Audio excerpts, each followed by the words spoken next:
to lose its attraction. Outwardly, he was unshakable, an atheist who would take on the most ardent Christian in debate.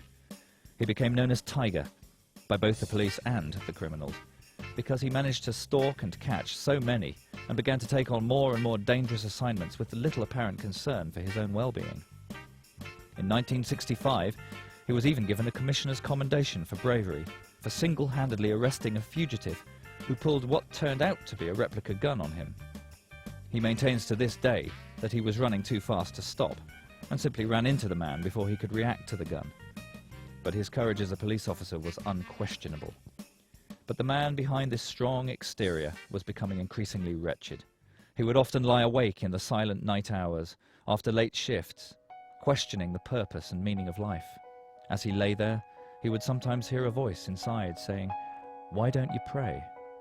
But he would turn over in bed and ignore it. Then, in 1965, when the time was just right, God began to pull together the threads he had so carefully prepared for generations. A group of American church leaders, including Demas Shakarian and Oral Roberts, came to England. Michael was invited to attend one of their meetings by two police colleagues.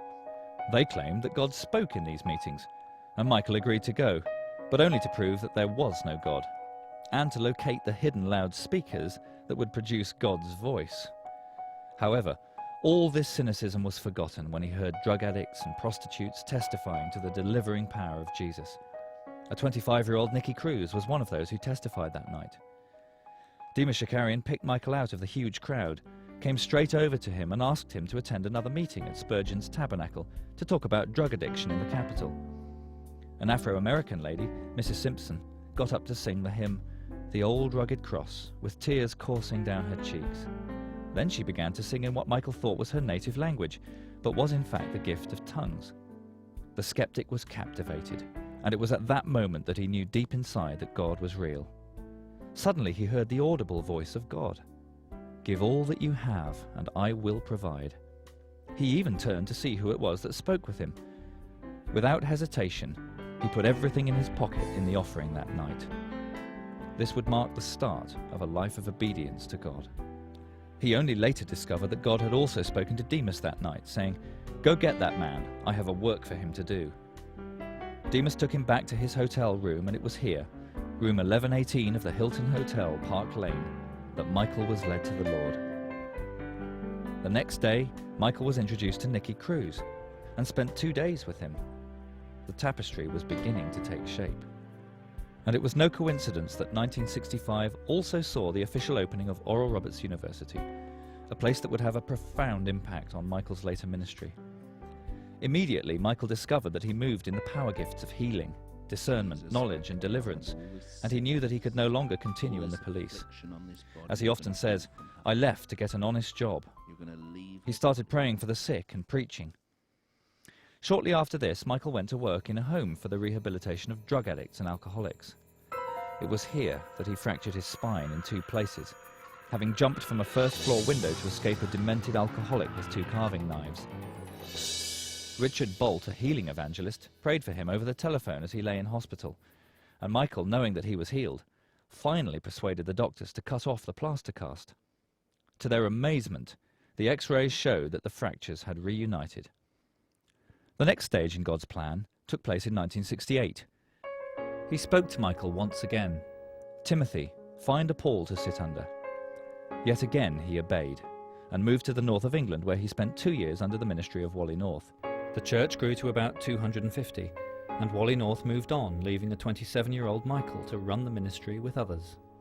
However, jealousy of Michael's gifts and political manoeuvring led him into conflict with the elders of the church, and in the end they turned on him, all the while thinking they were doing God a service.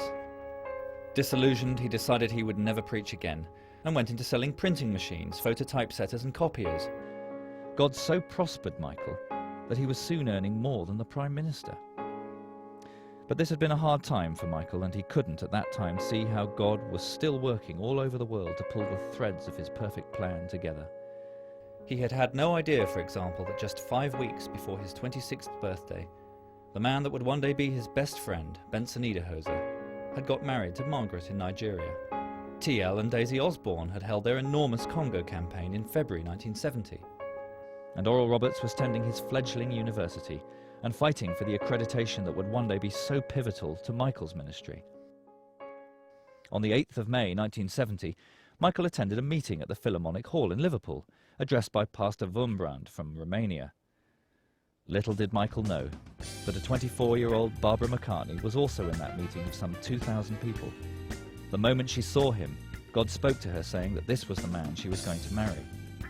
A mutual friend, Roy Hossack, introduced them at the end of the meeting, and they went out to coffee with a group of others.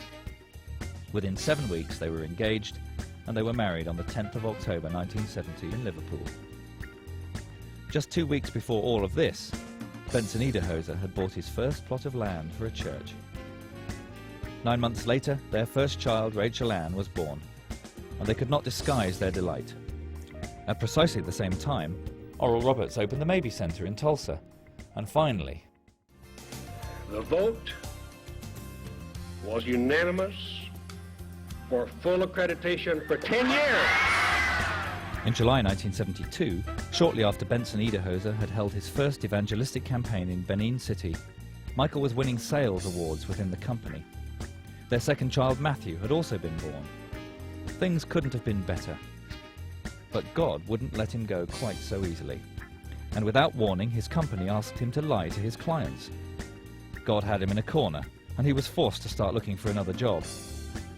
A top sales job in the south of England arose, but he knew he could not sell his soul for riches. God was calling, and yet again he chose to obey the one who had chosen him. He moved to Ripon in Yorkshire to start a Christian bookshop and printing business. He sold his house, moved into rented accommodation in Ripon, and used the capital to start the business. As people came into the bookshop, Michael would talk to them about the things of God and sometimes pray, but he still refused to preach. Over 3,000 miles away in Nigeria, Benson Idahoser had finished building his new church and started broadcasting the Redemption Hour on national TV. T.L. Osborne's influence on Michael's life was already becoming apparent. Throughout the early 1970s, Michael had been travelling around with reel-to-reel footage of T.L. Osborne's crusades, playing them in churches and at other gatherings. He could not have imagined that 30 years later, he would be one of T.L.'s closest friends. Throughout 1974 and 75, the church Michael attended in Ripon was drawn into the discipleship movement. Michael was vehemently opposed to this emphasis on control and left everything to move to a Christian community called Turner's Hall in Essex. It was here that he would meet the first few souls that would form the Ongar Christian Fellowship. This was a time of great trial for Michael and the family. He was forced to resign as co-director of the publishing company he worked for.